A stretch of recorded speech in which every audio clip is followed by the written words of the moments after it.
భారతదేశంలో ఈ యొక్క న్యూక్లియర్ ఎనర్జీని ఎంత పర్సెంటేజ్ అంటే టోటల్‌గా ప్రొడ్యూస్ అవుతున్నటువంటి ఎనర్జీ ఏదైతే ఉందో దానిలో న్యూక్లియర్ పవర్ ప్లాంట్స్ ద్వారా ఉత్పత్తి అయ్యేటువంటి ఎనర్జీ యొక్క శాతం పర్సెంటేజ్ ఎంత అంటే 2%గా కనిపిస్తూ ఉంది. ఓకే. సో ఎనర్జీ వచ్చేసి 2%గా కనిపించడం జరుగుతూ ఉంది. క్లియర్. సో దాన్ని బట్టి మనం చెప్పొచ్చు అంటే జనవరి టైంకి అంటే ఉత్పత్తి అవుతా ఉన్నది 8180 మెగావాట్స్ మేర అండ్ ఈ నివేదిక ప్రకారం మనకు ఉత్పత్తి అవుతూ ఉంది ఈ ఎనర్జీ అనమాట. ఓకే.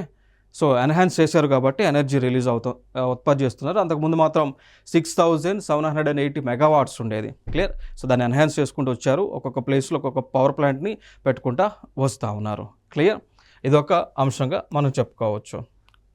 ఇంకా నెక్స్ట్ చూసుకుంటే ఏదైతే మనకి ఇక్కడ ఈ ప్రదేశంలో సో మహీ బన్స్వారా రాజస్థాన్లో ఏర్పాటు చేసినటువంటి పవర్ ప్లాంట్ యొక్క కెపాసిటీ మనం చూసుకుంటే 2800 మెగావాట్స్గా దాని యొక్క కెపాసిటీ అయితే ఉండటం జరుగుతూ ఉంది.